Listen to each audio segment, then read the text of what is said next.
PBNU, begitu juga kawan-kawan Les Bumi yang sudah ikutan hadir, perwakilan pemerintah dari KJRI Western Australia, KJRI Perth, terima kasih Pak Nanda.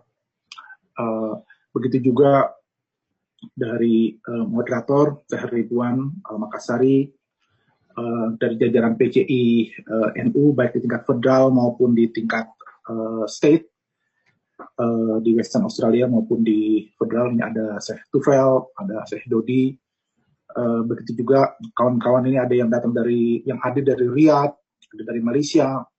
Jadi ini luar biasa, semuanya kangen untuk mendengarkan pencerahan dari Pak Kiai Agus Sunyoto.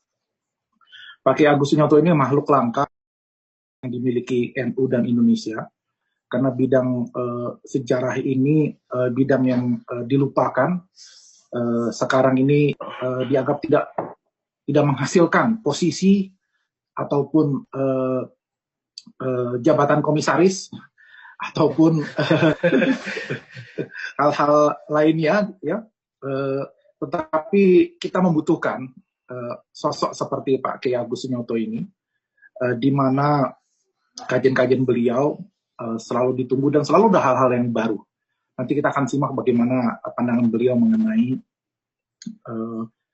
jejak-jejak Majapahit di bumi kanguru dan kiwi, ya, di Australia dan New Zealand nanti.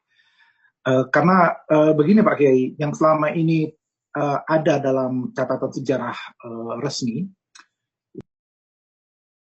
kontak ke warga komunitas aborigin itu sebelum kedatangan Kapten James Cook dari Inggris, itu ada para pelaut dari Makassar. Nah, ini nenek moyangnya host kita nih, Ridwan Al-Makassari. Ini yang datang ke wilayah Australia dan melakukan perdagangan transaksi, yaitu timun laut, ya, sea cucumber, kelompok penduduk asli di Australia. Dan ini berlangsung berulang kali. Hanya memang para pelaut Bugis ini tidak punya jiwa menjajah, begitu ya, seperti orang kulit putih. Gitu. Padahal kalau dulu saja kamu menjajah, tentu saja akan lain ceritanya. Australia bisa mungkin menjadi provinsi ke-34 atau 35 dari Indonesia, dan kita tidak perlu susah apply visa untuk datang ke Australia. Tapi niat baik hanya untuk melakukan transaksi dagang tidak kemudian diwujudkan dalam bentuk-bentuk penjajahan. Sehingga kesannya sangat baik dalam catatan sejarah. Misalnya sejumlah kosakata penduduk asli di Australia ini, komunitas aborigin, itu mengadopsi beberapa kosakata dari Makassar. Begitu juga catatan sejarah mengatakan sejumlah lukisan, lagu, tari-tarian, ya, di komunitas aborigin tersebut mengisyaratkan adanya pengaruh Islam yang dibawa oleh para pelaut dari Sulawesi Selatan itu. Nah, itu yang ada dalam catatan sejarah. Jadi tentu akan menarik, kita akan lihat bagaimana jejak-jejak Majapahit nanti di Australia dan New Zealand. Kalau sebelumnya ramai di tanah air itu ada jejak-jejak khilafah yang kemudian melakukan berbagai klaim yang sulit diverifikasi oleh para peneliti Ottoman Empire sendiri. Kita akan lihat bagaimana jejak Majapahit ini sampai menerobos ke bumi kanguru dan bumi kiwi. Di Australia sendiri jumlah penduduk Muslim ini Pak Kiai Agus Sunyoto mungkin sekedar memberikan informasi bahwa ada sekitar 25 juta dalam sensus terakhir penduduk Australia, dan penduduk Muslim itu di sini kurang dari 3%. Sebagian mengatakan seharusnya lebih jumlahnya karena banyak yang tidak mau mengaku dalam sensus dan tidak ada kewajiban untuk menyatakan agamanya apa dalam kolom sensus, karena mereka khawatir kalau terjadi sesuatu antara kaum imigran dengan pemerintah, maka mereka akan dapat efek negatifnya, sehingga itu mereka tidak berani mencantumkan agama, sehingga ada yang menduga jumlahnya lebih dari 3% sebetulnya, mungkin 5% atau 7%. Tapi kalau kita ambil data resmi, ya itu kurang dari sendiri, itu kurang dari 3% dari jumlah yang 3% Muslim secara total itu tadi. Jadi memang tidak terlalu banyak. Kalau itu sekitar 500-an ribu misalnya, kita hanya kurang dari 3%. Nah, ini tentu menarik karena belum tercipta kelas menengah Muslim Indonesia di Australia. Umumnya lah kelas buruh dan kelas mahasiswa kerja. Saya sendiri TKI, hanya sekedar buruh di Monash University. Nah, di Australia ini juga menarik bahwa ada satu gambar pohon yang ruku. Jadi dulu waktu saya masih di madrasah dulu di tanah air, itu ada gambar di kalender di mana-mana pohon yang ruku. Ternyata belakangan saya baru tahu itu adanya di daerah New South Wales, di daerah Nora, di dekat Wollongong. Itu ada pohon yang ruku ditemukan oleh kawan-kawan muslim yang sedang camping di bawah bimbingan skalanya. Itu memang persis seperti ruku, dan ini pohon yang sudah berlumut ya, sudah lama, pohon kelihatan sekali pohon tua. Dan yang menariknya adalah ketika dicek ternyata arah kiblatnya sama, jadi sama dengan posisi rukunya. Saya tidak tahu ini apa yang terjadi gitu. Mudah-mudahan ini bukan seperti batu maling kundang ya, yang dikutuk. Mudah-mudahan ini ada jejak-jejak wali di bumi Australia. Nah, bicara soal wali ini juga salah satu kesulitan kawan-kawan NU Australia New Zealand, Pak Susinyoto. Karena orang NU itu kan senang sekali ziarah kubur. Nah, mereka bertanya kepada saya, ini makamnya wali di Australia New Zealand sebelah mana gitu ya. Karena rasanya ada yang kurang kalau hanya sekedar isi gosah, khataman Quran, tahlilan yasinan, kalau nggak ada ziarah ke makam walinya. Nah, ini repot, kita mau nyari makam wali di Australia. Kan tidak mungkin saya jawab ya, kita harus menunggu Syekh Tufel Musadat, ketua PCI NU, untuk meninggal di daerah Darwin dan Adelaide sehingga kita punya makam wali, kan nggak enak kita. Nah, ada yang mengatakan pada saya, kata di Tasmania. Saya sendiri belum mengeksplor lebih jauh. Betulkah ada makam wali di Tasmania? Saya kira pengantar dari saya begitu saja. Kita akan dengarkan dan belajar bersama dari apa yang akan nanti disampaikan oleh guru kita, Kiai Agus Sunyoto. Ini sekaligus perayaan Hari Santri Nasional. Jadi selamat Hari Santri kepada para santri di seluruh dunia. Dan mudah-mudahan perayaan Hari Santri dengan mengundang makhluk langka dari Indonesia, Kiai Agus Sunyoto ini akan membawa rahmat dan keberkahan untuk kita semua. Terima kasih. Lebih kurangnya mohon maaf. Wallahul muwaffiq ila aqwamit thoriq. Assalamualaikum warahmatullahi wabarakatuh. Waalaikumsalam warahmatullahi wabarakatuh. Terima kasih Gus Nadir atas sambutan singkat yang bernas dan padat. Bapak fenomenal ya, luar biasa. Adalah buku yang berjudul Atlas Wali Songo yang menjadi buku non fiksi terbaik tahun 2014. Saat ini Pak Kiai Haji Agus Sunyoto menjabat sebagai Ketua Lembaga Seni Budaya Muslimin Indonesia Nahdlatul Ulama Lesbumi NU, dan karya-karya beliau banyak tersebar ya, baik buku maupun tulisan di berbagai koran. Tadi kita bersama sudah mendengarkan paparan singkat mengenai Australia dan jejak-jejak yang mungkin nanti akan dieksplor lebih jauh oleh Pak Kiai Agus Sunyoto, bahwa beberapa riset memang saya coba mencari beberapa dari jurnal internasional, termasuk riset di Indonesia tentang jejak Majapahit di Australia dan New Zealand. Ternyata tidak banyak ya, hampir kita tidak menemukan satu karya yang secara eksplisit menjelaskan hal tersebut. Misalnya dalam World History Comprehensive Reference hanya disebutkan kisah yang sangat normatif tentang Majapahit, pengaruhnya di Indonesia hingga di Papua dan di Semenanjung Malaya dan Bali. Tetapi cerita tentang Australia dan New Zealand, negeri kanguru dan negeri kiwi ini hampir tidak ditemukan. Nah, kita berharap mendapatkan pencerahan dari hal ini. Ada seorang profesor yang bernama Profesor Regina Gunter, seorang sejarawan dari University of Griffith, Brisbane, Australia, melakukan satu riset tentang suku aborigin Marege yang bisa berbahasa Melayu Makassar di Darwin, tempatnya Gus Tufel ini. Dalam riset tersebut ada satu hal menarik yang disampaikan, bahwa prajurit Islam Majapahit dengan ditemukannya koin gobok wayan dan koin emas Majapahit yang dahulu digunakan oleh suku aborigin Marege. Tetapi tidak ada penjelasan lain yang memadai tentang jejak Majapahit di Australia dan New Zealand. Dan hari ini kita sangat beruntung sekali mendapatkan tadi meminjam Gus Nadir, manusia langka, sejarawan yang karya-karyanya sudah sangat banyak. Dan kita akan mendengarkan paparan beliau mengenai sejarah Majapahit di Australia dan New Zealand. Kita akan beri waktu sekitar 30 sampai 40 menit. Silakan gunakan Pak Kiai. Setelah itu nanti kita akan ada tanya jawab. Ya, silakan.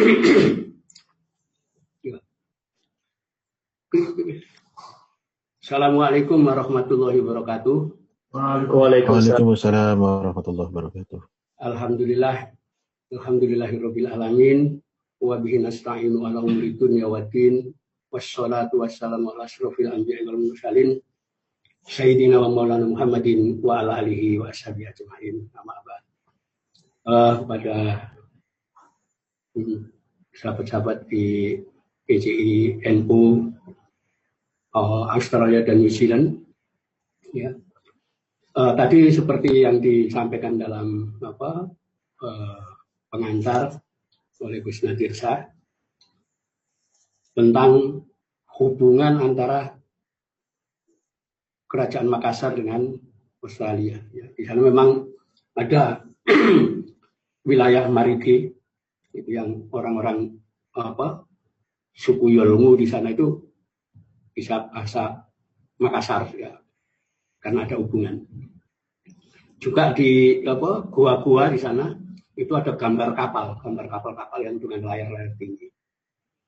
Padahal orang-orang di Australia itu suku aslinya nggak mengenal kapal, nggak ada itu kapal besar dengan layar-layar, nggak ada. Nah, itu menunjukkan ada hubungan dengan Nusantara. Nah, satu hal, kenapa kita tidak pernah melihat Australia itu sebagai sesuatu yang ada hubungan dengan Nusantara? Karena sejak kecil kita belajar di sekolah sudah diajarkan satu mindset sejarah yang mematok kita itu wilayahnya namanya Nusantara, Nusantara dan lautan India. Jadi format sejarah kita, wilayah kita ya Indonesia sekarang ini. Ya, kenapa? Karena terletak di antara dua benua dan dua lautan. Itu format sudah mematikan konsep kita untuk mengenal tempat lain. Dan itu kita yakini. Kenapa? Ditanamkan mulai sekolah dasar. Ya. Tapi kalau kita buka lagi dengan membaca dokumen-dokumen lama, loh, apa benar penemu benua kosong yang tidak dikenal itu James Cook? Ya. Tahun 1760-an. Apa betul orang-orang kita tidak pernah mengenal Australia? Ya. Faktanya itu ada tanah Marigi, ya, yang di sana orang-orang sudah mengenal dengan orang-orang Makassar. Pelaut Bugis Makassar sudah dikenal di sana. Ya. Dan di daerah Marigi itu juga ada wilayah yang disebut dengan nama Kayu Jawa. Berarti ada hubungan dengan Jawa ini. Ya. Nanti kita akan banyak menemukan kata-kata, ya, lokasi-lokasi kuno seperti Madura. Silakan aja dicari. Dari mana itu Madura itu? Ya, dekat Perth sana ada Madura. Ya, ada lagi beberapa lokasi yang namanya Madura. Ada lagi dekat Perth itu yang agak masuk ke dalam tempat namanya Nambi. Ini kok sama dengan nama orang yang dikirim Kertanegara ke Udakamatraya dulu. Udakamatraya itu adalah benua kering besar, tapi di seberang lautan besar. Inilah yang kemudian saya asumsikan ini yang disebut Australia sebetulnya. Ya, benua di seberang lautan besar. Jadi tanah besar di tempat lautan besar. Kenapa saya memiliki asumsi seperti itu, kalau kita membuka naskah-naskah kuno, terutama naskah-naskah dari India yang kita kenal, ya, seperti naskah Ramayana dan naskah Mahabharata. Orang-orang India mencatat di dalam Ramayana maupun di dalam Mahabharata, bangsa yang tinggal di lautan selatan India. Ya. Mereka menyebut dengan nama Kalakya. Kalakya ini adalah bangsa keturunan daripada Dewi Kalaka. Ya, Kalaka itu bentuk tunggal, Kalakya itu bentuk jamak. Jadi keturunan Kalaka itu namanya Kalakya. Ya. Nanti kalau keturunan Pandu, Pandu ini nama orang, keturunannya namanya Pandawa. Kurawa itu. Nah, bangsa Kalakya di dalam Ramayana maupun Mahabharata. Akan belakangan tentang cerita legenda Bahubali itu digambarkan lebih realistis lagi. Oh, Kalakya itu adalah bangsa berkulit hitam, berambut keriting, ya, matanya lebar, hidungnya besar. Ya, itu gambaran orang Melanesia. Ya, jadi Ramayana dan Mahabharata menganggap bahwa penghuni laut ini orang-orang Melanesia, ya, yang kulitnya hitam, rambutnya keriting. Ya. Nah itu nanti realitasnya akan divisualisasi di dalam film Bahubali. Ya. Nah ini digambarkan bangsa yang sangat agresif. Ya. Kalau sudah menyerang naik ke benua India itu, mereka jutaan orang naik ke sana, menyerang, bahkan digambarkan menyerbu tempatnya Dewa Indra di Indraloka itu di Amarawati sana. Naik dihancurkan itu semuanya. Ya. Bahkan pernah digambarkan bangsa Kalakya ini menyerang Brahma Loka, ya, tempat persemayamannya Dewa Brahma. Pokoknya negatif lah, ini bangsa yang suka jara, suka menyerang, suka perang dan seterusnya, anti dewa dan seterusnya. Ya. Ini gambaran tentang penghuni lautan. Ya. Jadi orang India selalu merasa ngeri kalau orang dari lautan itu sudah naik. Ya, karena India kan bangsa benua, bukan bangsa laut. Jadi tidak begitu kenal. Dia hanya menyebutkan bahwa di antara raja-raja Kalakya itu, ya, ada yang namanya Paulama, ada yang namanya Raja Sagara. Ya. Tempat tinggalnya itu di kelihatan di Hiranyapura, ya, kotak emas, ya, itu yang kadang-kadang kelihatan, kadang-kadang tidak, ya, timbul tenggelam. Jadi mereka menggambarkan laut itu sesuatu yang menakutkan. Nah, kalau kita mempelajari ilmu antropologi fisik, kita akan menemukan bahwa zaman kuno seluruh wilayah Nusantara itu memang dihuni oleh ras Melanesia. Ya. Satu contoh, 60.000 tahun sebelum Masehi itu pernah digali di wilayah Tulungagung di daerah Wajak. Di sana ditemukan fosil manusia purba. Setelah direkonstruksi, ditemukan manusia dengan ciri-ciri aborigin Melanesia. Ya. Temuan di Wajak itulah yang dinamakan Homo wajakensis. Ya.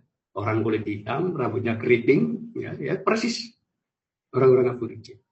Artinya Jawa dulu pada tahun 60.000 sebelum Masehi, ya, itu sudah dihuni penduduk kulit hitam.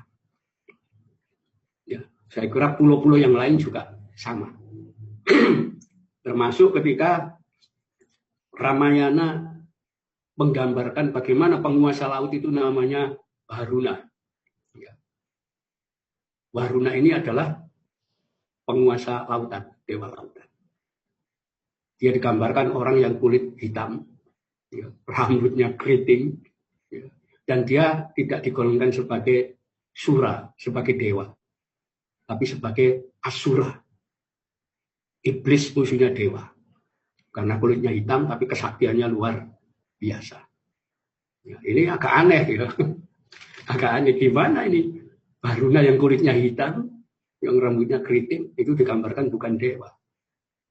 Padahal hampir sepertiga, ya, yang namanya kitab Rig Weda, itu isinya puji-pujian dan permohonan doa kepada mitra Baruna. Jadi Baruna ini masuk, ya, hampir sepertiga dari doa Rig Weda itu isinya permintaan permohonan kepada Dewa Baruna yang dianggap bukan dewa itu. Ini kan aneh gitu loh. Kalau memang dia iblis bukan dewa, kenapa dimintai pertolongan? Ya, dimintai ilmu pengetahuan agar orang jadi bijaksana macam-macam, itu menghiasi seluruh Baruna. Nah, Baruna inilah yang digambarkan tinggal di Baruna Dipa, yaitu pulaunya Baruna. Baruna Dipa itu adalah sebutan lama untuk Pulau Kalimantan. Ya, nanti ada tulisan tentang Indian mythology, ya, yang ditulis Donald McKinsey. Nah, itu isinya menjelaskan kekuasaan Baruna di lautan. Ya, di situ. Jadi selain tinggal di Baruna Dipa, istananya Baruna itu namanya Barunai. Ya, di mana dinding-dinding istananya itu dihiasi dengan perhiasan permata. Ya, yang kalau kena sinar matahari, istana itu gemerlapan. Ya, kita tahu Baruna Dipa itu nama Kalimantan, dan Baruna itu ya nama kerajaan di Kalimantan. Ya. Dan masih berlimpah dengan berlian, itu ya Kalimantan, Pulau Berlian. Ya, jadi itulah digambarkan yang kemudian membuat Dewa Indra itu tidak suka dengan Baruna. Kenapa? Keindahan Indraloka kalah dengan istana Baruna. Itulah kemudian dikirim seorang bidadari namanya Urwasi, ya, datang ke Baruna Dipa menemui Baruna. Nah, dari situlah kemudian terjadi bagaimana terjadi hubungan antara Urwasi dengan Baruna. Ya. Lalu lahirlah seorang anak yang dinamai Agastya. Ya. Dia juga digambarkan seperti ayahnya, Baruna. Kulitnya hitam, rambutnya keriting, dan orangnya pendek. Ya. Agastya inilah yang kemudian pergi ke India, ke barat nagari sana, dan kemudian dia membangun peradaban Nusantara. Ya. Jadi ini dari sini kita bisa melihat, oh ternyata dulu Kepulauan Nusantara ini hunian orang-orang Melanesia semua. Jadi antara Jawa, ya, Bali, Nusa Tenggara Barat, Nusa Tenggara Timur, sampai Australia itu satu ras, kulit hitam semua. Ya, itu sebabnya raja-raja di Jawa itu juga tidak merasa terputus dengan leluhurnya, yaitu orang-orang kulit hitam. Ya. Jadi karena di Jawa itu sangat menghormati leluhur. Ya. Itulah kalau dalam teori antropologi fisik kita akan melihat bahwa 4.000 tahun sebelum Masehi, ya, sampai tahun 2000 sebelum Masehi terjadi gelombang masuknya ras Austronesia dari Asia ke Kepulauan Nusantara. Ya. Identitas ras Austronesia ini identitas Mongolit. Yaitu kulitnya kuning, rambutnya lurus, matanya sipit, hidungnya kecil.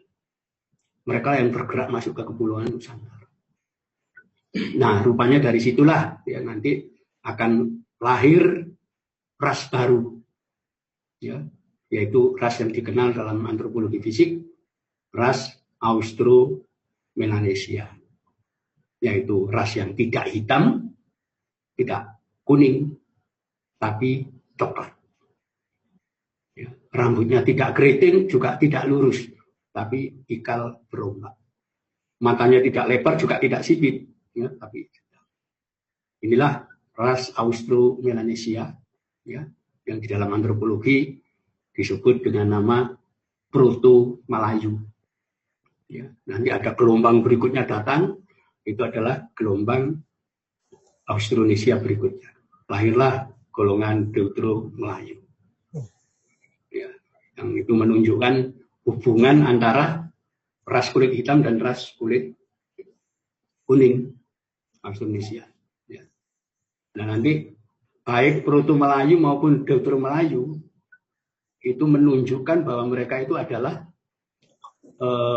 punya hubungan dengan Austronesian, ya, orang-orang Mongolit itu dengan penanda bayi yang lahir dari kalangan Austronesia itu. Bagian pantatnya berwarna biru. Ya. Itu pasti ada Austronesian, Mongolit. Ya. Kalau sudah dewasa, bercak biru itu hilang sendiri. Ya. Nah, inilah yang kemudian membentuk masyarakat di Nusantara.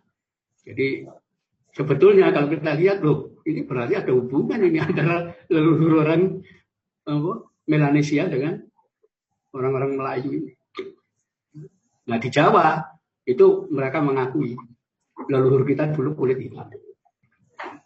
Itu sebabnya dalam cerita pewayangan Jawa selalu dimunculkan leluhur yang lebih hebat, ya, dibanding dewa-dewa.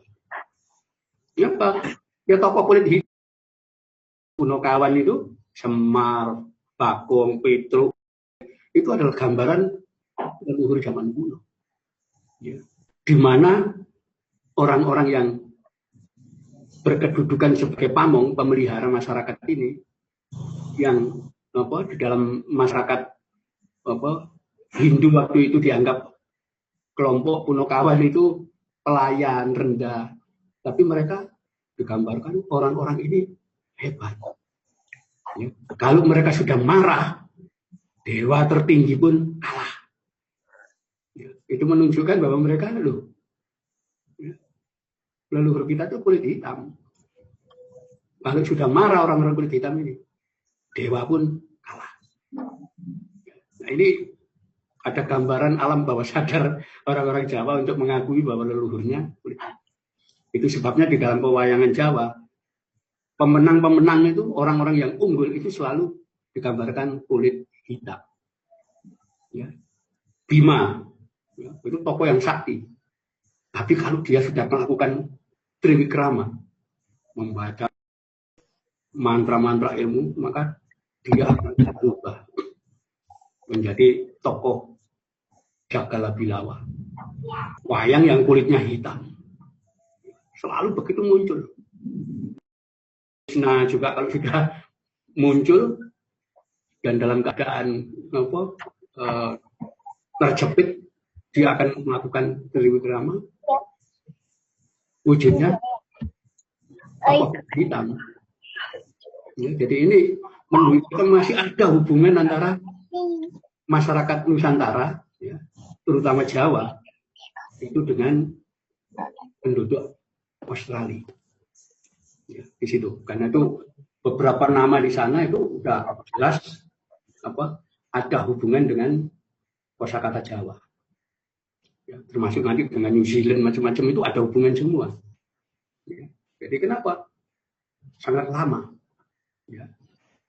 Nah, ini yang tidak banyak dipahami orang, gitu, bahwa ada hubungan antara orang-orang di Jawa dengan orang-orang di Australia, dengan orang-orang di Papua. Ya.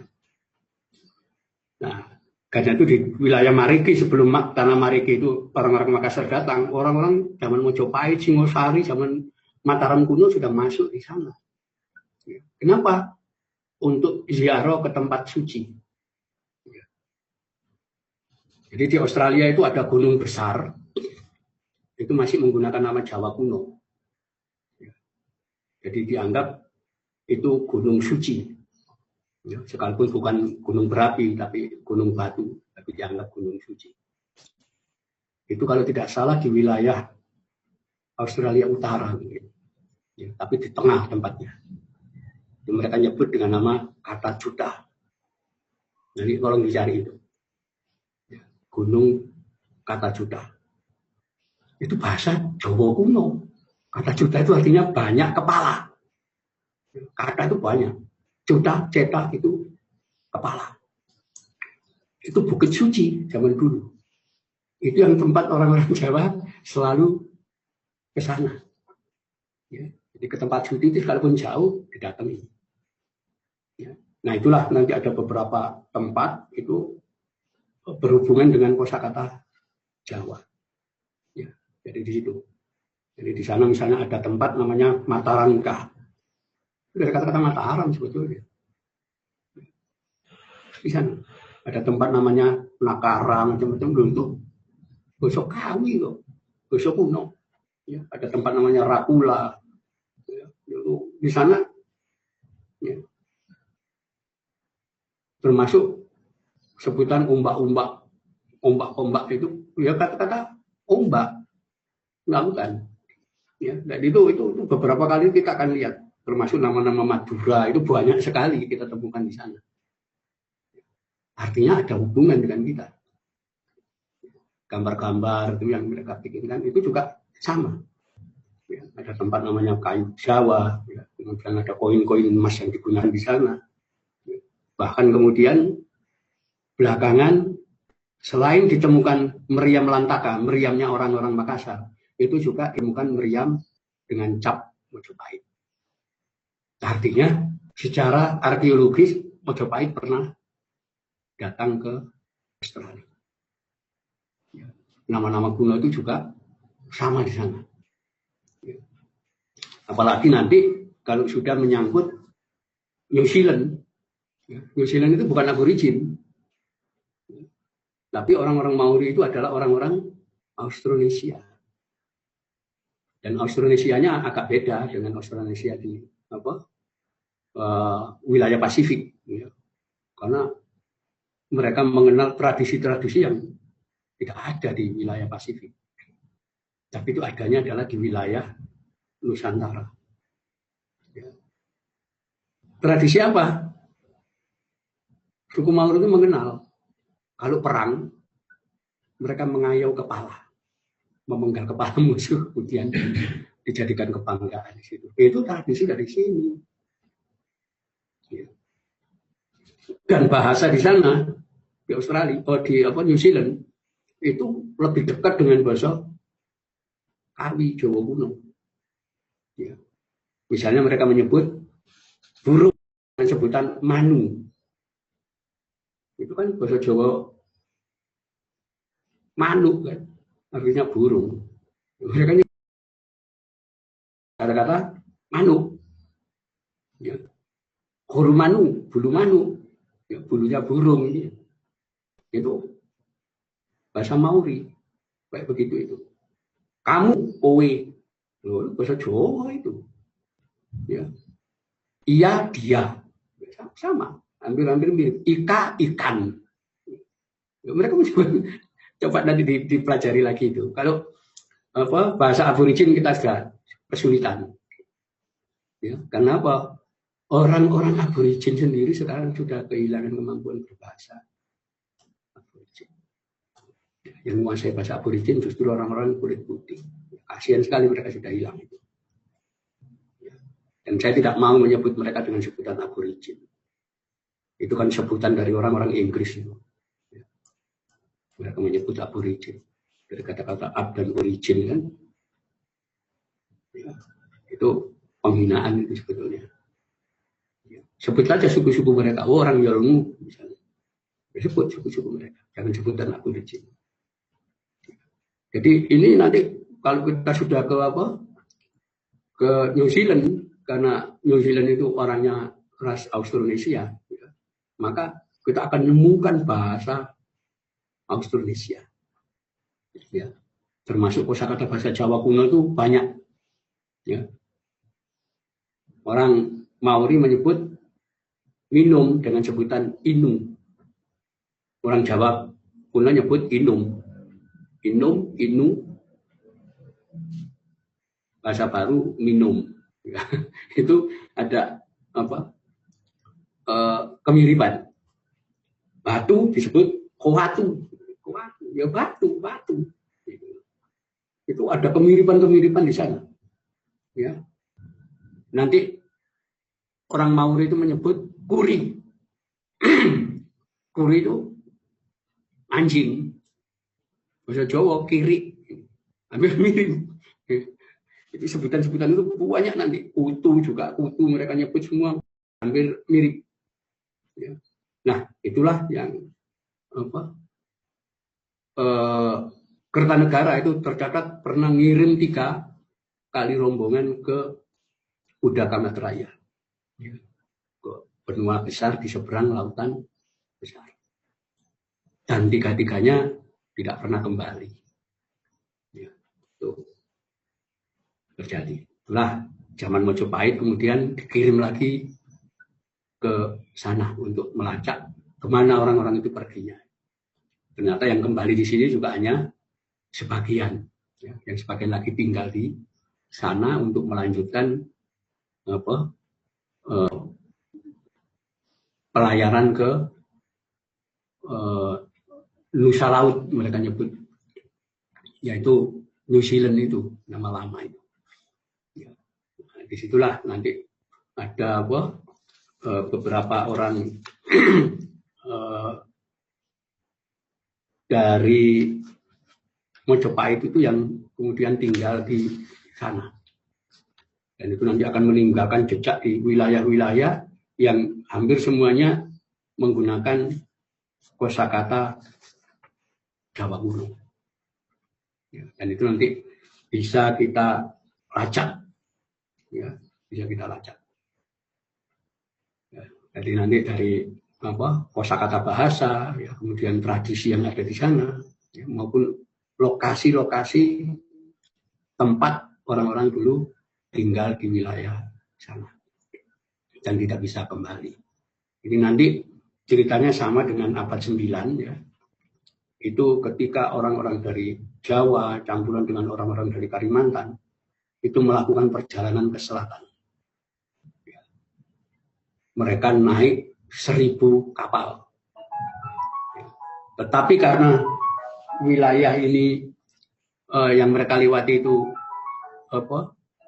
wilayah Samudra India, dan itu dekat sekali dengan jalur pelayaran, maka di Pantai Malindi ada orang Arab namanya Ibnu Lakis, itu mencatat kedatangan 1000 kapal. Mereka menyebut orang wah-wah. Ya. Mungkin pendengaran Ibnu Lakis Jawa disebut wah-wah. Ya. Ada 1000 kapal. Mereka bergerak katanya mencari orang-orang Jenggi, orang-orang kulit hitam untuk dijadikan budak dijual kepada Kaisar Cina. Dan mereka bergerak terus ke selatan dan tidak pernah kembali sampai Ibnu Lakis meninggal dunia. Ya. Kemana ini 1000 kapal ini? Yang menurut perjalanan mereka sudah setahun, ya, merantau di lautan dengan 1000 kapal. Tidak ada berita lagi. Belakangan baru ketahui ada pulau besar di timur Afrika namanya Madagaskar. Itu penduduknya bukan kulit hitam, tapi kulit coklat. Ya. Dan mereka semua mengaku kita keturunan Jawa, tapi tidak tahu Jawa sebelah mana. Sampai sekarang. Ya. Saya punya kamus kecil Madagaskar Indonesia. Dari kamus itu kita bisa tahu. Kosakata Jawa luar biasa. Banyaknya di dalam bahasa Madagaskar. Artinya orang kita sudah keliling kemana-mana sebetulnya. Ya. Apalagi Australia yang begitu dekat. Gitu. Ini Madagaskar yang ya, ribuan kilo jauhnya didatangi. Jadi di situ kita harus mulai membuka lagi. Oh ternyata ada hubungan tradisional sebetulnya antara Australia dengan Nusantara. Kenapa? Karena dulu asalnya rasnya sama, ras aborigin semua. Ini yang perlu kita pahami itu seperti itu. Ya. Dan itu sampai sekarang yang namanya Jawa yang dulu pusatnya orang-orang Kalakea atau Homo wajahnya Indonesian itu tetap memelihara hubungan antara ras kulit hitam dengan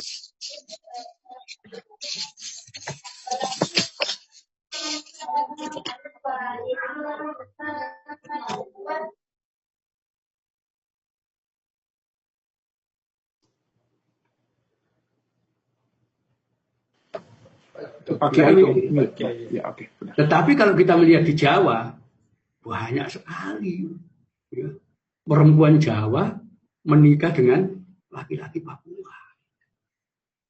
Sementara suku lain nggak akan mau. Tapi kalau di Jawa itu sudah biasa. Ya. Itulah realita hubungan batin alam bawah sadar antara penduduk di Nusantara dengan penduduk Melanesia di wilayah timur sampai termasuk di Australia. Ya, dan itu perlu kita gali lagi bahwa kita itu sebetulnya ya satu ras, satu keturunan. Ya, itu sebabnya nanti kalau kita periksa DNA misalnya itu ada khusus DNA-nya Asia Tenggara. Mereka tidak mau menyebut apa itu Asia Tenggara, tapi apa DNA paling tua 01. Ya. Di Asia Tenggara inilah manusia peradaban pertama dari manusia itu berkembang. Ya, dan kita yakin itu ini dari orang-orang yang tinggal di wilayah ini dulu yang awalnya adalah orang-orang Melanesia. Ya, yang kemudian berkembang dari waktu ke waktu terus. Sebenarnya peradaban kita itu beragam akhirnya. Tapi sebetulnya ada satu kesatuan yang menyatukan mereka, yaitu DNA yang sama. Ya, sekalipun istilahnya frekuensinya makin ke barat makin kecil, tapi sebetulnya masih ada benang merah itu. Ya. Tradisi lama itu orang-orang yang tinggal di wilayah sini, Melanesia itu masih terjadi. Orang-orang dari Aceh sampai Papua itu punya tradisi yang sama, makan sirih. Ya. Hanya di Jawa yang sudah hilang, tinggal orang-orang tua di pedesaan yang makan sirih. Tapi itu saya waktu kapan ke Aceh itu masih anak-anak muda saya lihat masih makan sirih. Ya. Di Papua juga masih makan sirih. Ya. Orang-orang di Flores dan makan sirih masih. Ya, orang Sumba makan sirih. Itu tradisi yang ada di wilayah Nusantara. Satu kesatuan yang sebetulnya mereka kelihatannya berbeda tapi sebetulnya punya satu ikatan kebangsaan kita. Itulah sejak zaman Majapahit juga sudah diketahui itu. Itu menganut prinsip yang disebut Bhinneka Tunggal Ika. Kita sebetulnya satu. Sekalipun beragam, tapi satu. Dari akar bahasa kita akan tahu bahwa ini ternyata satu bahasa juga ini. Yang kemudian berubah, kenapa? Karena letaknya di pulau-pulau yang berbeda satu sama lain. Akhirnya berkembang seperti berbeda sekali, padahal tidak ada ikatan di situ. Ya. Termasuk nanti kenapa bahasa nasional kita pakai Melayu? Bukan kan Melayu tidak pernah menjadi lingua franca. Ya. Tidak ada yang mempersatukan Nusantara seperti Mojopahit, Singosari. Tidak ada. Kenapa bisa Melayu? Sementara bahasa Jawa tidak. Nah kita harus kembali. Bahasa Jawa yang mana ini? Ya. Kalau bahasa Jawa baru muncul. Ya. Kenapa? Zaman Mataram. Bahasa Jawa itu ada 4 tingkatan. Bahasa Jawa Ngupu, Kromo, Kromo Madya, Kromo Inggil. 4 bahasa. Itu bahasa baru. Bahasa Jawa kuno yang lama lebih mirip bahasa Melayu. Nah, karena itu hampir semua orang yang pernah dagang dengan Jawa zaman kuno ya pasti bisa kenal bahasa Jawa. Yang bahasanya itu mirip dengan bahasa Melayu. Kosakatanya mirip dengan bahasa Melayu. Orang Jawa kuno itu nyebut laut itu dengan sebutan tasik. Melayu juga tasik. Masih seperti itu. Ya. Jadi air. Ya. Air itu air mereka menyebut. Jadi semua kata-kata itu mirip dengan Melayu. Ya, itu. Ucap itu juga bahasa Jawa kuno. Ya. Melayu juga ucapan. Ya. Di sini ini kosakatanya mirip. Kenapa ya? Memang masalah Proto Melayu dan Deutero Melayu. Jawa itu masuk Deutero Melayu. Ya, jadi ada kemiripan bahasa itu yang sebetulnya satu bahasa. Karena itu apa yang disebut Bhinneka Tunggal Ika itu ya benar ya gitu. Sekalipun beda-beda tapi sebetulnya akarnya satu ini. Ada yang mempersatukan. Ya, jadi nanti kita dari berbagai suku itu silakan tes DNA. Nanti kita akan tahu mayoritas DNA kita adalah Asia Tenggara. Nanti pasti ada, oh ini DNA-nya dari Cina, ini DNA dari India, ini DNA dari Arab, dari Belanda, itu ada, tapi porsinya kecil-kecil. Yang paling besar adalah Asia Tenggara. Rata-rata kita begitu. Jadi itu yang membuat saya kemudian berasumsi kita sebetulnya punya hubungan ini dengan orang-orang Australia dan New Zealand. Kenapa? Dulu orang-orang kita itu pelaut. Ya. Karena Majapahit itu wilayah mana saja didatangi sama mereka. Sriwijaya, wilayah mana saja didatangi. Ya. Baru belakangan kita itu mundur sejak zaman Mataram. Ya. Mulai muncul itu mitos, tahayul, macam-macam. Jangan ke laut. Kenapa? Di laut itu ada penguasa gaibnya, namanya Ratu Kidul dan sebagainya. Baru itu muncul itu. Zaman Majapahit, zaman Demak nggak ada itu dongeng Nyi Roro Kidul itu. Baru belakangan. Ya. Kita kan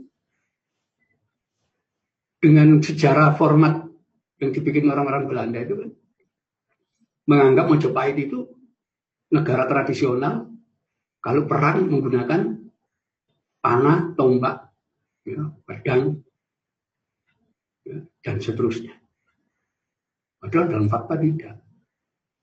Orang-orang Portugis awal yang datang di sini, misalnya Tommy Pires, tahun 1513, dia masih menyatakan kerajaan Majapahit di Daya, di Daha itu masih ada. Dan Majapahit masih memiliki 100.000 pasukan yang bersenjatakan musket, bedil. Majapahit itu produksi bedil, produksi meriam. Ya. Itu nanti bisa kita lihat ketika Alfonso d'Albuquerque, ya, tanggal 19 Juli 1511 nyerang Malaka. D'Albuquerque dengan yakin bahwa hanya pasukan Portugis yang punya meriam-meriam besar. Ternyata ketika akan menyerang Malaka, dia mendapat surat dari anak buahnya, Diego de Coelho, yang ditahan oleh Sultan Mahmud dari Malaka. Selundupkan, dia lapor. Dalam surat, Diego de Coelho menyatakan, Tuan jangan gegabah menyerang Malaka. Karena Malaka dilengkapi dengan meriam-meriam ukuran besar yang didatangkan dari Jawa. Alfonso d'Albuquerque tidak percaya. Kemudian dimulailah mendekat ke pelabuhan Malaka. Dan kemudian ditembak dengan meriam-meriam dari kapal-kapal Portugis. Ternyata dari Malaka ya, berhamburan peluru meriam balasan. Satu kapal d'Albuquerque rusak. Akhirnya dia mundur. Baru dia percaya bahwa Malaka dilengkapi dengan meriam-meriam yang didatangkan dari Jawa. Ya. Waktu itu yang dari Jawa, yang bisa membuat meriam itu hanya Mojopahit dan Demak. Ya. Yang ini lokasi-lokasinya masih tercatat. Ya. Ada di wilayah Rajabwesi, ya. Kemudian ada di wilayah sekitar Lamongan, ya, daerah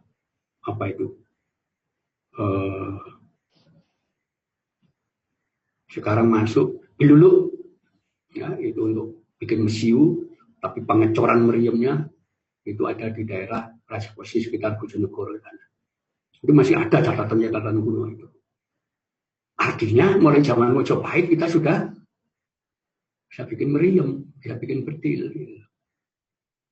Kenapa di dalam sejarah sekolah? Nah, Mojopahit itu negara yang terbelakang.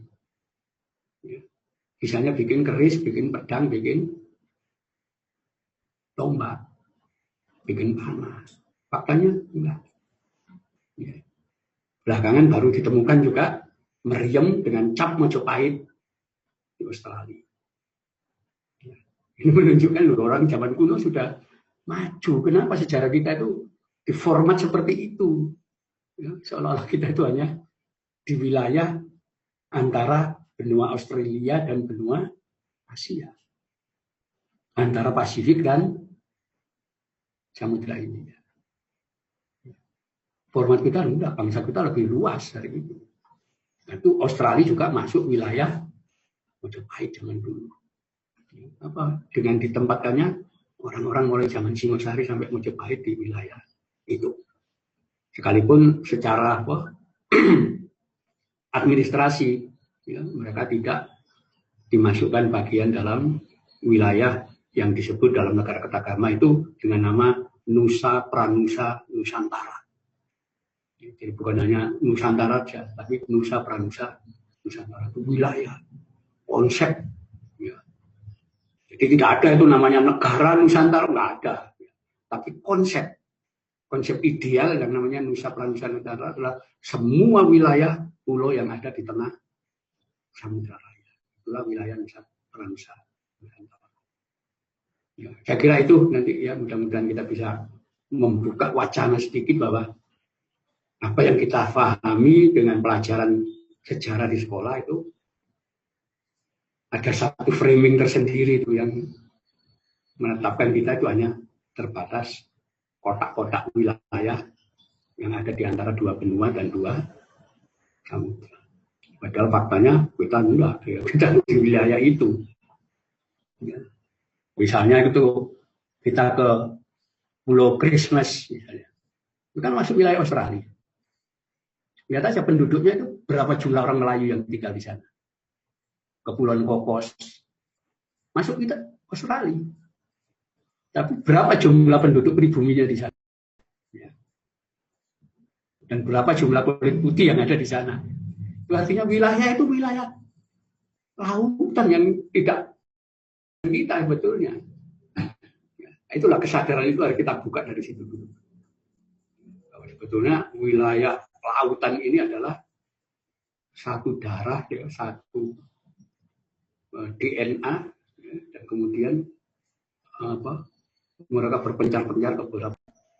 Karena itu belakangan ada teori, oh ini negara Lemuria, ya, mereka istilah-istilah itu. Sebetulnya itu adalah usaha untuk menunjukkan bahwa ada hubungan satu dengan yang lain antara semua wilayah pulau yang ada di muka dunia ini, yang tersebar antara Pasifik dan Samudra India. Saya kira itu mudah-mudahan nanti bisa kita bincang lebih luas lagi wawasan kita ke depan. Sekian, wallahualam billahil taufiq. Assalamualaikum warahmatullahi wabarakatuh. Terima kasih Pak Kiai Nyoto yang menurut saya sangat menarik ya, membeberkan satu, meskipun dalam istilah beliau asumsi ya, membeberkan satu deskripsi historis menurut saya yang bisa menjelaskan bahwa tidak dipungkiri adanya satu hubungan antara Nusantara yang pada waktu itu dipimpin oleh kerajaan Majapahit, dikuasai Majapahit, dan hubungannya dengan Australia dan New Zealand yang tadi Pak Kiai Agus Sunyoto menggambarkan adanya persamaan bahasa, kemudian tradisi, dan juga ada tempat-tempat yang mungkin sekarang tidak terlalu banyak diketahui bahwa ada hubungan yang baik dalam istilahnya hubungan batin antara pemerintahan Majapahit dahulu dengan yang terjadi dalam hubungannya dengan masyarakat yang ada di negeri yang disebut dengan Australia saat ini dan New Zealand. Saya kira menarik sekali pencerahan yang disampaikan oleh Pak Kiai. Mungkin kita akan mencoba mendalami ya beberapa aspek yang tadi disampaikan.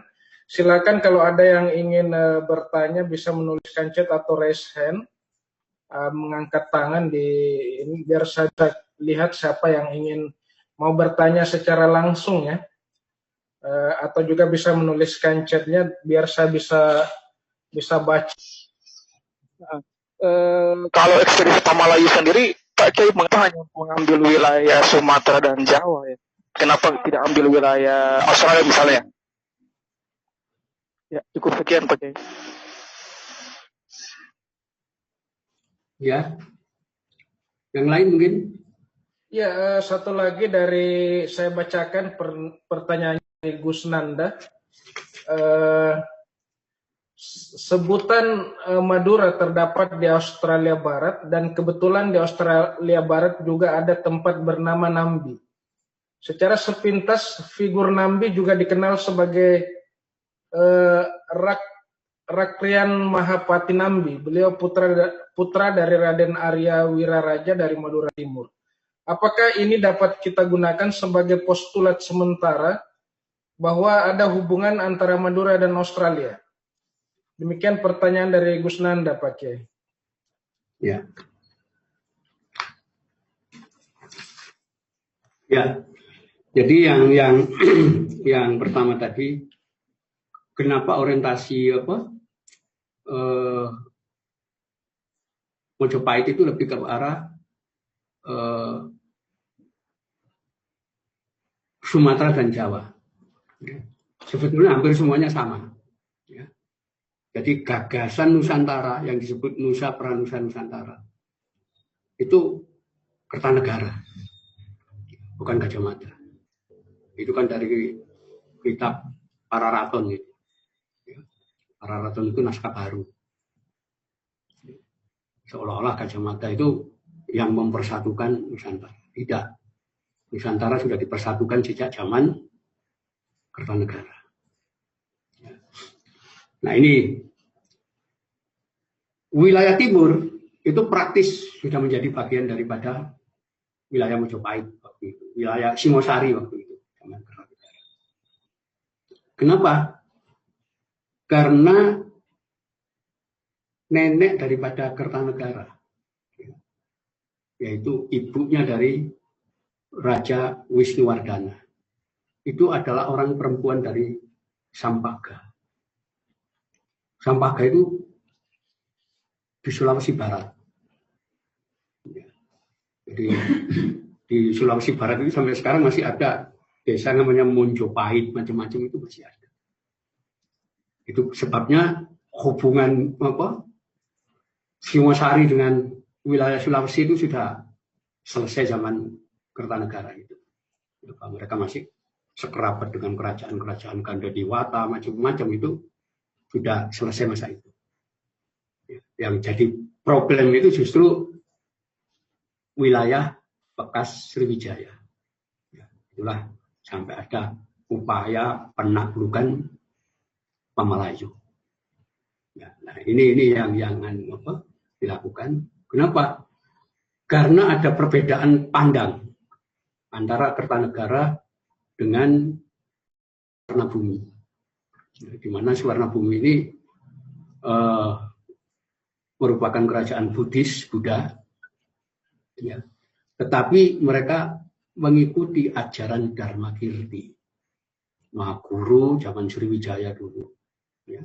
Yang ini muridnya orang-orang dari India, dari Tibet itu itu berguru ke Sriwijaya. Di mana dalam konsep Dharma Kirti itu manusia ini tidak ada perbedaan satu dengan yang lain. Semua sama. Ya.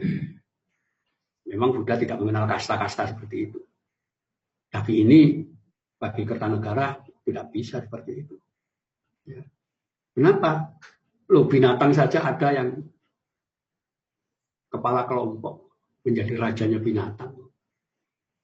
Mana mungkin tidak ada perbedaan. Harus ada perbedaan antara pemimpin dan yang dipimpin. Disitulah ada konsep perbedaan di situ. Ya, nanti kita bisa melihat itu. Idealisme orang-orang dari Sumatera itu mayoritas egaliter. Kenapa? Ajaran Dharma Kirti. Itu yang tidak disukai oleh Kertanegara. Itulah sampai dikirim pasukan Pamalayu untuk menegakkan hierarki kekuasaan di Nusantara. Jadi tiap manusia itu harus ada perbedaan. Tidak akan mungkin manusia itu rata semua, nggak bisa. Ya. Kenapa? Air sungai kehidupan itu dasarnya harus ada perbedaan tinggi dan rendah. Kalau sama, air nggak mengalir, kehidupan juga nggak bakal mengalir. Itu prinsipnya Kertanegara di situ. Itulah terjadi penaklukan terhadap kerajaan Suwarnadipa. Ya, ini yaitu dengan mengirimkan Pamalayu itu. Ya. Nah, tidak saja menaklukkan wilayah Suwarnabumi, ya, tapi juga Kertanegara berusaha menarik kekuatan kerajaan Champa yang ada di Vietnam Selatan dan Kamboja waktu itu, ya, untuk bersekutu dengan dia. Dengan cara menikahkan putrinya Ratu Tapasiwi dengan Raja Jaya Simawarman III, Raja Champa. Ya. Di mana Jaya Simawarman III ini, yang nama mudanya disebut dengan nama Pangeran Harijit, itu dikenal dengan orang yang sangat pemberani, orang yang sangat gagah.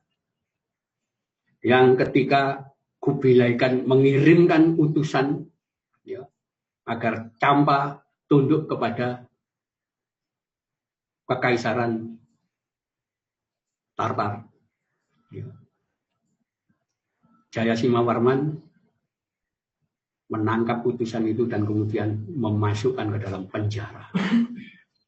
Inilah nanti yang menginspirasi Kertanegara untuk melukai utusan Kubilai Khan berikutnya.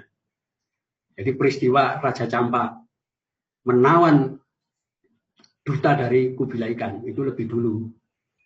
Itu sebabnya Kertanegara menyatakan, ya, Jaya Simawarman ini pemberani, pahlawan, ya, dan menginspirasi. Karena itu dia diberi hadiah, dinikahkan dengan putrinya, Ratu Tapasiwi. Itulah nanti yang melahirkan raja-raja Champa berikutnya. Ya. Itu nanti ada hubungan juga dengan Nusantara. Ya, jadi itu gagasan Nusantara itu Kertanegara. Ya, karena itu dulu lebih dikirimkan ke arah Sumatera dalam rangka penaklukan, karena itu ada perbedaan prinsip antara kerajaan-kerajaan sana dengan wilayah timur, tidak ada perbedaan. Kenapa? Nah, konsep di wilayah Sulawesi itu manusia berbeda. Ya. Mana keluarga bangsawan dan mana yang bukan. Itu ada perbedaan. Jadi tidak begitu berbeda, ya, antara wilayah timur dengan gagasan Kertanegara. Karena kebanyakan masih keluarga semua di situ. Jadi nanti raja-raja Majapahit itu punya keturunan di wilayah timur, itu sudah biasa. Termasuk nanti Majapahit Brawijaya kelima itu sampai menikah dengan perempuan dari Banda. Itulah nanti lahir anak namanya Bondan Kejawen. Jadi kata-kata perempuan Wandan itu Banda, tapi Jawa juga, karena bapaknya Jawa. Gondang Kejawen ini nanti yang menurunkan raja-raja Mataram. Ya, itu juga terah dari Majapahit. Jadi gagasan itu sebetulnya Kertanegara, bukan Gajah Mada. Gajah Mada hanya penerus saja. Kertanegara runtuh oleh pengkhianatan. Saya kira itu nanti ya, dan yang berkaitan dengan apa tadi itu yang kedua itu pertanyaan tentang pernyataan tentang adanya kata Madura dan figur Nambi di ya. Australia itu, Pak Kiai. Jadi ada dua tokoh Nambi di situ. Ya. Jadi di dalam catatan kuno, Nambi itu adalah nama awalnya Banyak Wide. Ya. Ini adalah putra seorang pendeta. Ya. Dan ada lagi namanya Empu Tambi. Empu Tambi inilah yang di dalam prasasti adalah Mahapati Majapahit. Ya. Anaknya Empu Sina dari Lumajang. Jadi bukan Arya Wiraraja Nambi ini, tapi anaknya Empu Sina. Ya. Arya Raja Dikara itu dari Lumajang. Yang putranya Arya Wiraja itu Ronggolawi, yang nanti permusuhan dengan Empu Tambi ini. Ya. Nah, rupanya yang dikirim oleh Kertanegara ke Udakamatraya itu adalah Nambi yang nama asalnya adalah Banyak Wide. Ya, ini yang kemudian tidak kembali. Ya, jadi ada dua nama, yang satu Nambi, yang satu Tambi. Itu nanti ada di prasasti-prasasti itu menyebutkan seperti itu. Ya, dalam memahami sejarah kita memang harus cermat itu. Oh, ternyata orang yang berbeda ini bukan satu orang. Itu. Dan Madura itu mulai zaman dulu sebetulnya pelaut, ya, bangsa pelaut. Ya. Sampai lagu utama di Madura ya, itu menceritakan tentang laut. Ya. Lagu Ngapote, Pak Lajera, Etang Kale, itu tentang laut, tentang perahu yang kemudian menerjang ombak dan sebagainya. Itu lagu yang dinyanyikan oleh anak-anak sampai dewasa. Artinya leluhurnya orang-orang Madura ini memang pelaut dulu. Ya. Ini yang kemudian sampai zaman Mojopahit juga kan ikut membangun Mojopahit. Ya. Ya. Jadi Madura ini kepercayaan orang Mojopahit. Kenapa? Dia yang membangun Mojopahit pertama di hutan tarik itu, yang membabat hutan itu orang-orang Madura, pengikutnya Ronggolawi. Ya. Nah, karena orang Madura yang babat Mojopahit itu waktu itu menemukan buah maja, dia pikir itu bisa dimakan. Tahu-tahu, sudah ini besar, ini bisa dimakan, ini dimakan. Ternyata apa? Rasanya pahit. Itulah kenapa tempat itu dinamakan Majapahit. Karena apa? Ada buah maja yang rasanya pahit. Itu nanti ada dalam riwayat pembangunan Majapahit. Itulah nanti yang akan disansekertakan kata-kata maja dan pahit itu menjadi Wilwa Tikta. Wilwa itu artinya buah maja, Tikta itu artinya pahit. Jadi sebetulnya zaman kuno itu Madura sudah lama ya, suku-suku pelaut, suku-suku pengembara itu sudah lama itu. Dan itu kosakata bahasa Madura itu adalah banyak menyerap kosakata bahasa Jawa kuno. Kosakata Melayu itu banyak di Madura. Kenapa? Ya lingua franca. Dia melaut ke beberapa daerah. Ya, jadi hampir tiap pelabuhan pasti ada orang Madura yang dagang di sana. Berkeliling dia. Ya. Baru belakangan nanti masa Mataram itu Madura betul-betul ditundukkan jadi petani. Ya. Tapi sebagian masih melakukan perdagangan, tapi kebanyakan hanya jadi nelayan-nelayan dan perdagangan dekat-dekat itu aja. Itu masa Mataram. Tapi zaman kuno, Madura itu dagangnya sampai ke Cina, sampai kemana-mana. Ya. Dan itu banyak ya nama-nama itu yang hubungannya dengan Madura nanti. Termasuk di Australia. Itu nama lama itu Madura di Australia itu. Kenapa? Ya, karena Majapahit pernah mengirim orang-orang Madura ke sana itu dalam rombongan itu. Ya, jadi saya kira itu. Nanti perlu kita gali lagi itu.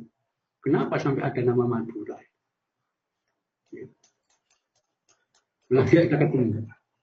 Ya, makasih Pak Kiai. Ini ada 2 pertanyaan lagi. Saya bacakan.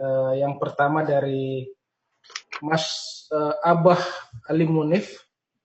Beliau menyatakan bahwa mbah-mbah buyutnya berasal dari Kalimantan, Martapura. Apakah benar asal usulnya dari Gujarat, bukan Arab? Dan dari mana asal usul suku asli Banyumas? Apa perlu saya ulangi Pak Kiai atau cukup ya? Ya, sudah. Oke, kemudian yang kedua ini dari yang kedua pertanyaan dari Ki Roni Sodewo yang tadi di chat oleh Mas Wahyu ke saya. Pertanyaannya adalah perjalanan Siara Majapahit ke Gunung Katajoda atau Uluru itu apakah sudah ada bukti tertulis atau prasasti Pak Kiai? Ya. Satu lagi mungkin yang dari Pak Mahali, apa benar Probolinggo berasal dari kata Prabulingga yang berkaitan dengan Raja Majapahit? Ini ada 3 pertanyaan. Mungkin silakan kalau masih ada pertanyaan bisa di chat atau bisa raise hand atau mengangkat tangan biar bisa bertanya secara interaktif atau langsung. Ya silakan, monggo pakai di. Ya. Jadi ini yang mengaku keturunan dari Kalimantan dari etnis mana ini? Mas Abah Ali Munib asli dari Kalimantan ya, Martapura ya. Kalau pernyataannya dia mengatakan dari asli dari Kalimantan Pak Kiai. Ya, jadi begini, kalau yang berkaitan dengan orang-orang Kalimantan di Kalimantan Selatan, terutama Martapura itu kan Kalimantan Selatan. Itu seperti saya jelaskan tadi bahwa Kertanegara itu menikahkan putrinya dengan Raja Campa Jayasimawarman ketiga. Bila nanti Raja Jayasimawarman yang ke-5 itu adalah putra daripada Ratu Tapasi, artinya cucunya Kertanegara dia menjadi Raja Jayawarman 4, ke-5. Nanti setelah itu dia digantikan dengan saudaranya, ya, yaitu Jayasimawarman ke-6 yang namanya Cianan. Cianan ini pernah tinggal di Mojopahit, ya, dan kemudian diberi gelar Arya Raja Bidkara Empu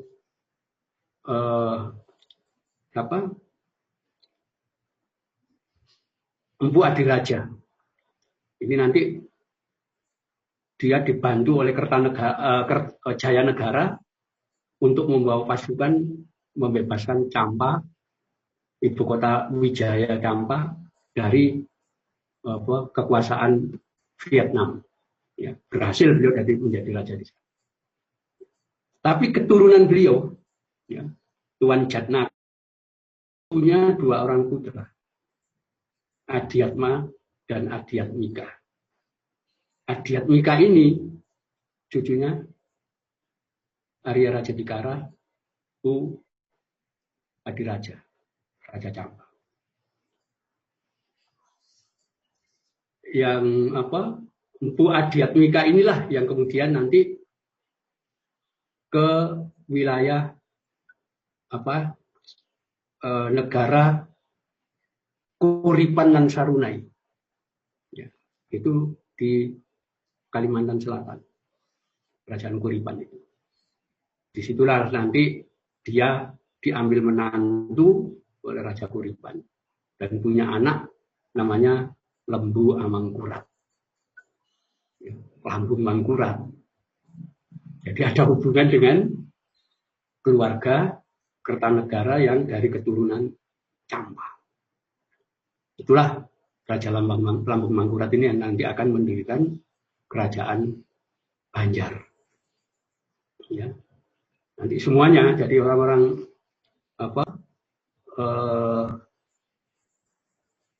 Kalimantan Selatan itu sebetulnya sudah lebih banyak keturunan dari Jawa yang membawa orang-orang dari wilayah Daha ya di Kediri itu masuk ke wilayah kerajaan untuk Adiatmika dan kemudian dilanjutkan Lambung Mangkurat itu. Dan itu bahasa di Kalimantan Selatan itu banyak sekali hubungannya dengan bahasa Jawa versi Jawa Daha versi Kediri. Di situ. Jadi misalnya kalau kita baca cerita Panji itu kalau orang melakukan pinangan terhadap seseorang, laki-laki meminang perempuan, maka dia harus membawa kekayaan yang disebut jujuran. Berapa kamu mampu membayar jujuran? Ya. Kalau tidak, gak usah kamu menikah. Itu tradisi di Kediri, tradisinya orang Daha itu bisa dilihat di cerita Panji itu. Ya. Nah itu nanti akan dibawa ke Kalimantan Selatan. Ya, jadi orang-orang dari situ. Nah itu sebabnya orang-orang wilayah Kalimantan Selatan itu hubungannya dengan Jawa itu sangat kuat. Ya.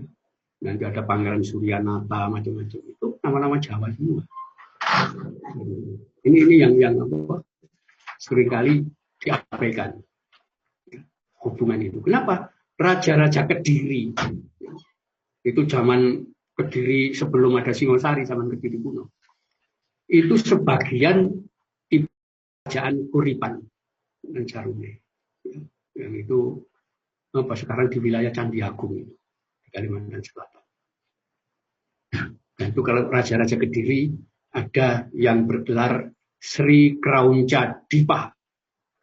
Ya. Artinya dia masih punya keturunan dengan Kalimantan. Kenapa? Kraunca Dipa itu sebutan untuk Kalimantan zaman dulu. Ya. Kraunca itu sejenis apa itu? Burung gelipis atau bebek ya. Ya. Dipa itu pulau. Jadi Kalimantan dulu itu zaman Kediri disebut Kraunca Dipa, pulau bebek. Kita nggak ngerti kenapa mereka nyebut Kalimantan dengan sebutan pulau bebek. Ya. Padahal di sana nggak banyak bebek. Ya. Tapi mungkin setelah zaman modern kita ketahui loh bentuknya Kalimantan memang seperti bebek. Itu kan foto dari angkasa itu. Tapi zaman dulu kan belum ada. Tapi bisa tahu bahwa itu pulau bebek. Bentuknya seperti bebek. Artinya raja-raja Kediri dulu zaman kuno itu punya leluhur dari Kalimantan. Jadi sebetulnya itu berulang saja. Kalau dari Jawa kemudian jadi raja di sana, kenapa leluhurnya dulu dari Kalimantan. Jadi banyak orang-orang dari daerah lain, dari Sulawesi, dari Sumatera, dari Kalimantan datang ke Jawa. Dan kemudian setelah mengalami kemapanan di Jawa, dia mengaku penduduk Jawa asli. Itu sudah zaman dulu kayak begitu itu. Ya. Itu sebabnya di Jawa tidak ada identitas etnis itu nggak ada. Ya. Kenapa? Loh, Jawa itu beragam masuk di situ. Ya, gak jelas keturunan dari siapa. Ya. Kalau kita ke timur, oh ada orang Maluku ini. Tahu bedanya orang Maluku. Di Kalimantan, oh orang-orang Dayak ini tahu kita berbeda. Tapi ketika di Jawa, nggak bisa. Orang Jawa itu bisa merah kulitnya, bisa coklat, bisa hitam, bisa kuning, macam-macam. Nggak ada jelas. Identitas kelompok juga tidak ada. Di Jawa itu tidak dikenal adanya marga. Ya ada. Ya. Bahkan yang unik lagi, sebagai etnis yang paling besar ya, di Nusantara, Jawa tidak kenal. Adat istiadat itu tidak ada. Yang namanya lembaga adat, hukum adat, tidak ada. Cirinya, kenapa? Jawa itu bukan etnis. Gitu. Kenapa? Karena campur. Tidak jelas lagi. Belum nanti orang Jawa saling klaim. Pusatnya Jawa adalah Surakarta. Kalau sudah keluar sebelah timur, wah itu wilayah Brangwetan, seberang timur. Kalau wilayah utara lagi, itu Monconegoro, luar negeri. Padahal di Jawa itu. Pusatnya adalah Negarigung. Mana Surakarta? Jogja gak mau kalah. Juga Jogja adalah Negarigung. Pusatnya Jawa. Hak jelas Jawa itu. Yang mana gitu. Kita orang Surabaya itu dianggap orang Brangwetan, orang luar negeri sebelah timur. Ya. Bahasanya juga beda. Ya. Nggak ada. Jadi nama marga itu nggak dikenal di Jawa. Siapa saja bisa jadi orang Jawa. Dan orang Jawa bisa jadi suku mana saja. Kenapa? Ya, dia nggak punya beban, nggak ada marga, nggak ada apa. Jadi ini yang apa, menjadi ciri dari semua etnis komunitas itu ngumpulnya di Jawa. Ya, dan Jawa ngakui semua, sudah kalian ngaku aja orang Jawa. Ya dianggap Jawa. Kenapa? Asal kalian mengikuti ya, miliknya orang Jawa satu-satunya sebagai identitas. Apa? Ada pergaulan. Namanya tata krama. Namanya unggah-ungguh. Jadi orang Jawa itu hanya punya tata krama pergaulan saja. Dan tata krama pergaulan bukan etnis sifatnya. Ya, tapi umum. Siapapun manusia, apakah dia orang kelahiran Cina sana, orang kelahiran negeri Arab atau negeri India, kalau dia hidup mengikuti tata krama, dia akan diterima orang Jawa. Sekalipun orang ini, oh ini orang Jawa asli ya, kakeknya, buyutnya orang Jawa. Tapi dia hidup tidak tahu tata krama. Dia dianggap, oh bukan Jawa. Orang Jawa. Kadang-kadang Kak Jawa dianggap orang gila. Gitu. Jadi di situ, bukan etnis. Jadi orang Jawa itu hanya punya tata krama itu aja. Yang namanya marga, yang namanya adat, istiadat, gak ada. Jadi itulah yang paling suku paling terbuka itu ya Jawa, dan kita nggak bisa mengatakan itu etnis. Kenapa? Identitasnya nggak ada. Ya. Nama marga bisa saja orang Jawa lahir dari bapaknya namanya siapa? Poniman. Nanti punya anak, oh sudah tak namakan Joni. Ya. Nanti Joni juga saya punya anak ya, supaya keren. Tak ganti nama seperti orang Batak. Ya. Namanya Jos Marpaung misalnya. Boleh saja orang Jawa itu nggak ada beban mereka. Ya. Jadi ini apa yang jadi dasar antropologi orang Jawa itu adalah seperti itu. Jadi masyarakat yang paling terbuka, paling majemuk, menerima siapa saja dan bukan etnis siapa itu. Karena identitasnya tidak ada. Kita ambil contoh kerajaan Islam Demak. Itu orang Palembang keturunan Cina. Dia masih menggunakan Adipati Natapraja, gelarnya Senopati Jimbun Panembahan Palembang. Loh, masih ngakui kalau orang Palembang. Nanti ketika dia digantikan oleh putranya, Sultan Trenggono.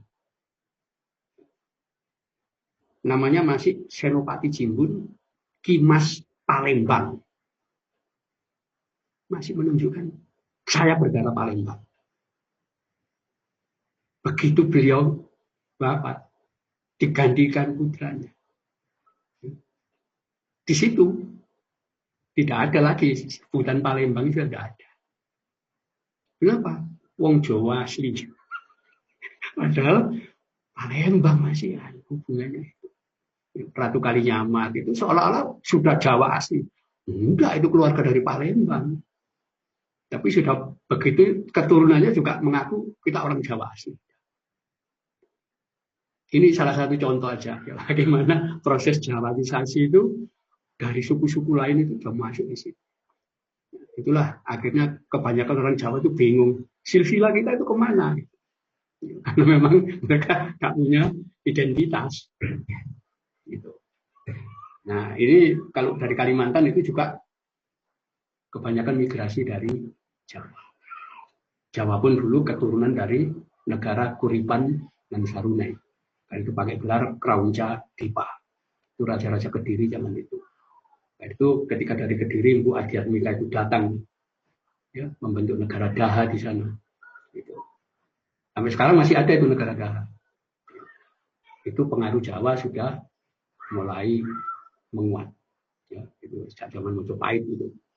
Dan negara Kuripan dan Sarunai itu ditaklukkan oleh Laksamana Nala. Kenapa ditaklukkan Laksamana Nala?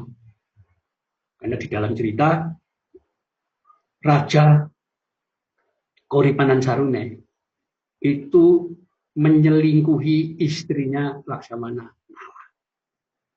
Ngamuk Laksamana Nala. Ya, seperti cerita-cerita itu. Ilyas Odise, bagaimana Troya itu diserang oleh Athena. Kenapa? Ya, istrinya dilarikan oleh Pangeran Paris dari Troya. Perang. Zaman dulu begitu. Jadi kerajaan di Kalimantan Selatan yang namanya Kuripan dan Sarunai itu jatuh ketika diserang Laksamana Nala akibat perselingkuhan.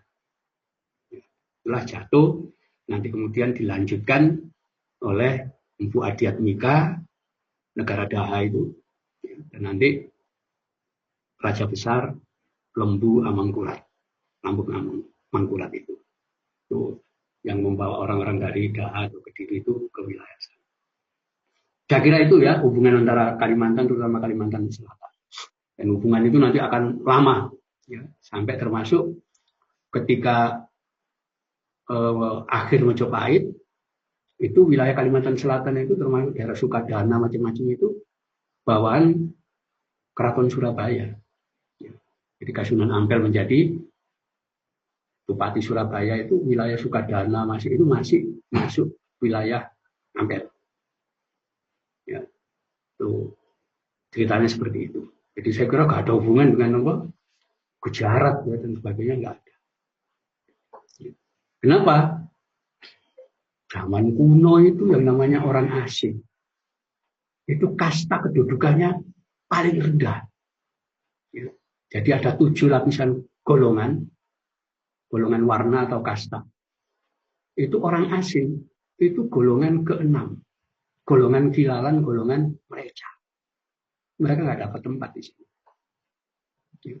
Itu sebabnya kalau kita melacak sejarah zaman dulu, yang namanya Mahaacarya, guru besar di Sriwijaya yang namanya Dharma Kirti, gurunya orang-orang India, gurunya orang-orang Tibet, orang-orang dari Cina, dari mana-mana itu belajar ke Dharma Kirti. Ya. Pribumi, bukan orang asing. Kenapa?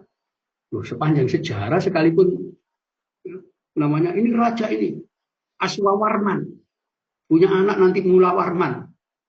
Aswawarman ini putranya siapa? Putranya Kudungga, orang Dayak itu. Jadi Aswawarman itu ya orang penduduk pribumi, bukan orang India. Namanya aja India, tapi pribumi. Mulawarman juga pribumi. Begitu juga raja-raja zaman dulu sama pribumi. Ya, tak mungkin orang asing itu bisa jadi penguasa di Nusantara. Itu fakta. Nanti kita bisa melihat semua catatan itu ada di situ.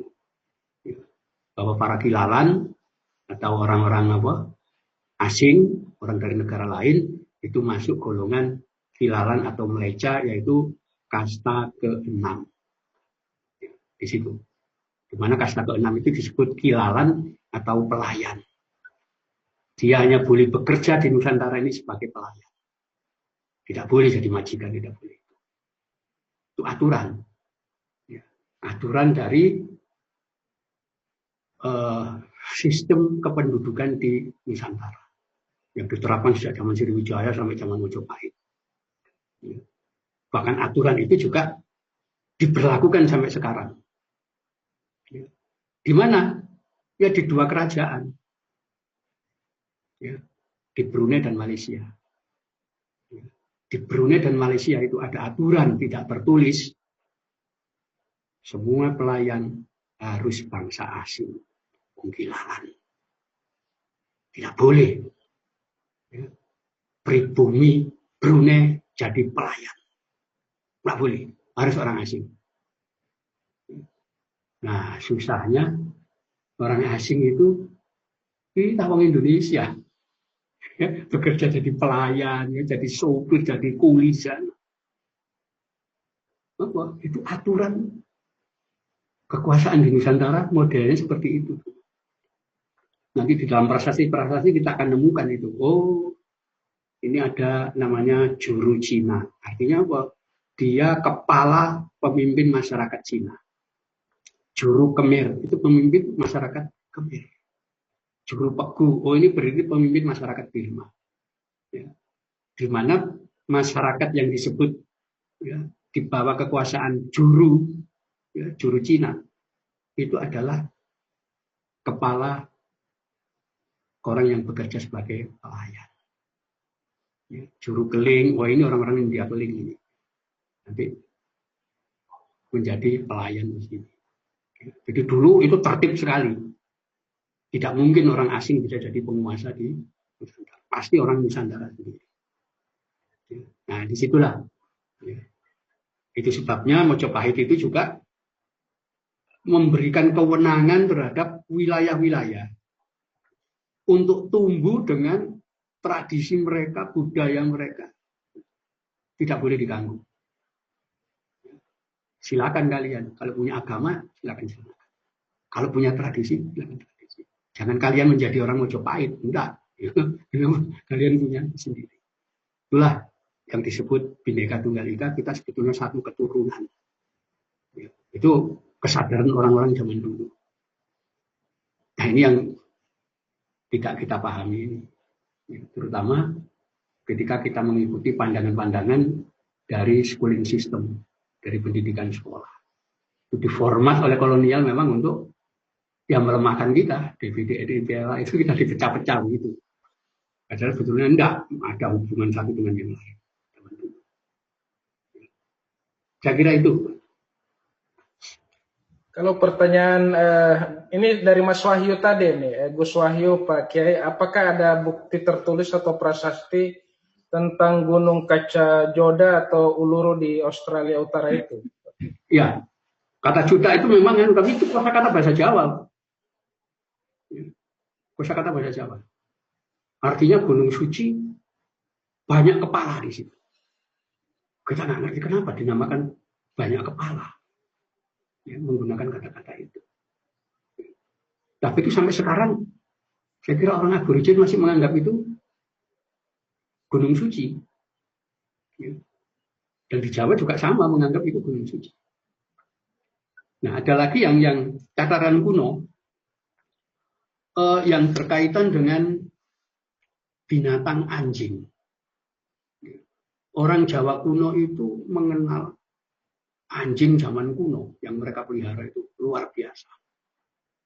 Mereka menyebut dengan nama Warijal.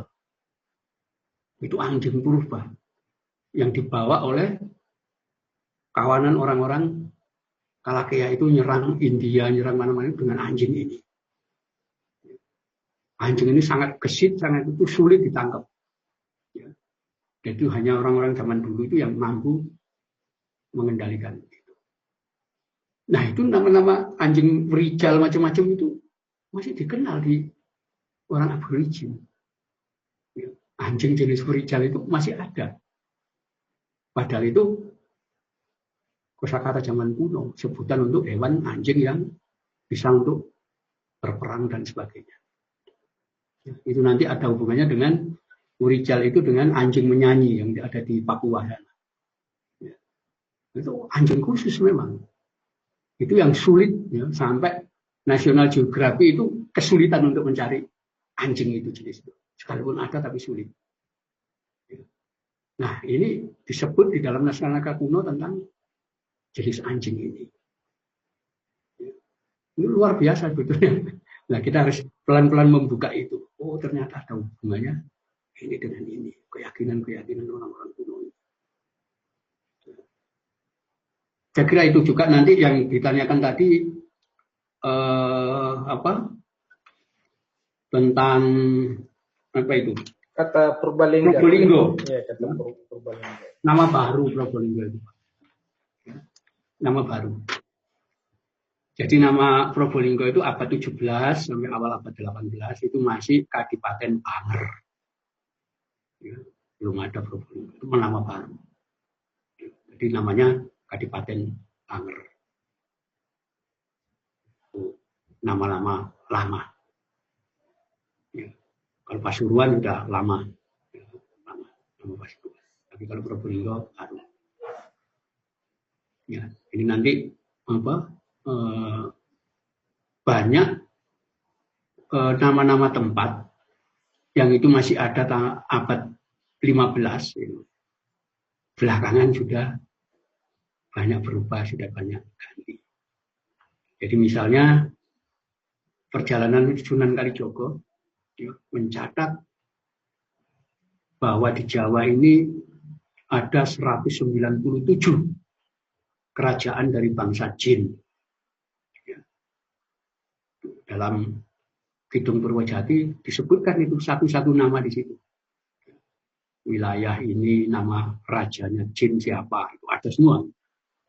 Tapi ketika kita lacak pada zaman ini, ternyata banyak ya, nama tempat yang sudah berubah. Sebagian malah hilang. Ya, karena itu nama-nama di Australia kita lacak itu juga kita cari. Dulu ini disebut apa ini wilayah ini? Ya. Nah, jejak-jejak orang Jawa itu juga terlihat di Australia. Apa? Adanya tanaman asem Jawa. Ya. Nggak ada di Australia itu asem Jawa itu. Nah, itu ada di Australia berkembang ya. Artinya ada orang Jawa yang datang ke sana dan menanam pohon itu. Itu di wilayah Kimberley itu selain ada Maride juga ada daerah yang disebut kayu Jawa. Orang-orang dulu. Nah, kenapa itu tidak dimasukkan, dianggap raja atau apa di sana? Karena dianggap itu bagian daripada tempat suci leluhur zaman dulu. Ya. Termasuk di wilayah Onin itu di Papua. Ini juga tidak dimasukkan di dalam wilayah administrasi. Ya, kenapa? Ya dianggap ini dulu tempat leluhur zaman kuno. Ya, jadi datang ke sana hanya untuk satu penghormatan aja terhadap leluhur-leluhur di sana. Saya kira prosesnya itu. Ya. Jadi kita harus betul-betul mendekati sesuatu dengan data yang ada. Ya, kalau tidak ada ya kita lacak, kita cari di mana itu sebetulnya. Tapi yang pasti kita menolak itu. Ya. Kalau Australia itu dianggap benua kosong dan yang menemukan adalah James Cook. Nah benar, sebelumnya kita sudah ada hubungan di sana. Ya. Baik hubungan antara hubungan darah ya antara orang-orang Homo wajakensis zaman purba dengan masyarakat Nusantara sekarang. Keyakinan-keyakinan mereka sama. Sebagian bahasa mereka juga sama. Ya.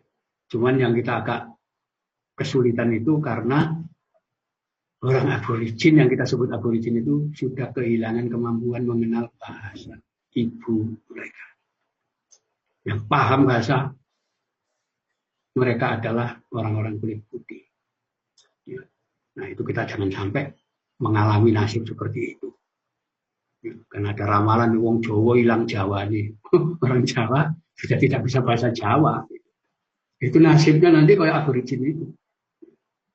Dia nggak bisa bahasa lagi. Bahasa ibunya itu aku nggak tahu. Ya. Saya juga akan membaca itu juga dari tulisan orang-orang kulit putih. Karena mereka yang masih menguasai bahasa lokal masyarakat di Australia. Ini mengerikan sekali itu ya. Bangsa yang sudah kehilangan identitas sampai kehilangan bahasanya itu. Jangan sampai dialami oleh bangsa kita. Karena itu kita harus melacak dari zaman dulu untuk mengungkap sejarah-sejarah masa lampau supaya jangan sampai hilang. Nanti kalau sudah hilang itu nasibnya kayak orang-orang Kurdi. Bangsa Kurdi itu udah hilang kan apa? Tradisi budayanya nggak ada. Akhirnya hilang. Ya.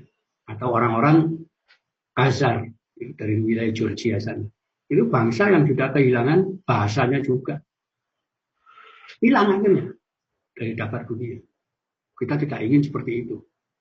Apapun alasannya, ini globalisasi, kita jadi bangsa internasional. Tidak. Kita tetap bahwa kita punya akar di sini. Tidak boleh kalah dengan internasionalisasi. Karena itu kita secara ilmiah harus membaca sejarah kita sendiri. Bahwa dari zaman kuno, kita sudah merupakan bangsa yang maju, yang punya peradaban tinggi dan punya identitas. Saya kira itu.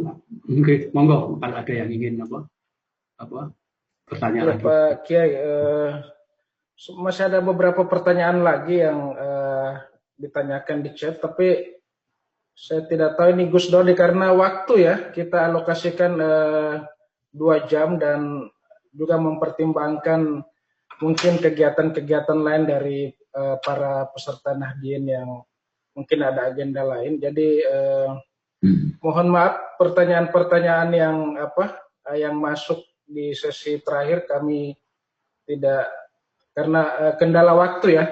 Jadi kami mohon maaf sekali dari PCI NU Western Australia. Nanti mungkin bisa berhubungan langsung dengan Pak Kiai ya untuk hal-hal yang meminta rekomendasi buku dan lain-lain. Sebagai akhir untuk acara ini, saya ada sedikit beberapa kesimpulan yang dari perbincangan kita dari awal, dari sambutan Gus Nadir sampai paparan yang sangat eksploratif dari Pak Kiai Agus Sunyoto, kita diharapkan bahwa asumsi historis dengan data-data yang sebenarnya cukup banyak ya, ada tradisi, ada persamaan bahasa, ada bahkan ziarah ke Gunung Suci dan meriam kuno yang ada dan koin Majapahit. Ini sebenarnya bukti awal yang saya pikir bisa dikaji lebih jauh secara penelitian arkeologis ya, dan juga mungkin bukti-bukti dari buku-buku yang kuno yang belum banyak dieksplor. Nah ini sedikit yang bisa saya sampaikan, tetapi kami dari PCI NU Australia mengucapkan terima kasih banyak kepada Gus Nadir dan seluruh pengurus PCI NU Australia New Zealand. Ada Gus Tupel dan seluruh jajarannya juga, dan terutama kepada Pak Kiai Agus Sunyoto yang telah meluangkan waktu dan memberikan kita banyak pencerahan hari ini. Saya pribadi banyak belajar dari apa yang disampaikan, dan saya pikir peserta Nahdien dari seluruh dunia hari ini juga belajar banyak dari perjamuan ilmiah pada hari ini. Kita akan akhiri. Sebelumnya saya ingin menyampaikan mohon maaf apabila ada kekurangan dalam penyelenggaraan majelis ilmu atau Zoom webinar pada sore hari ini yang dilaksanakan kerjasama PCI NU Australia New Zealand dan PCI NU Western Australia. Terima kasih banyak kepada Pak Kiai dan seluruh peserta Nahdien. Terakhir marilah kita menutup acara ini dengan sama-sama membaca doa penutup majelis. Subhanakallahumma wa bihamdika asyhadu an la ilaha illa anta astaghfiruka wa atubu ilaik. Demikian kami dari PCI NU Australia mengucapkan terima kasih banyak. Mudah-mudahan kita bisa bertemu dalam Zoom webinar yang lain. Demikian, Assalamualaikum warahmatullahi wabarakatuh. Waalaikumsalam warahmatullahi wabarakatuh. Terima kasih Kiai Agus. Terima kasih Gus Nadir dan Gus Tufel dan juga para Terima kasih Gus. Mas Teti. Assalamualaikum. Terima kasih ya. Ananda, Gus Tufel.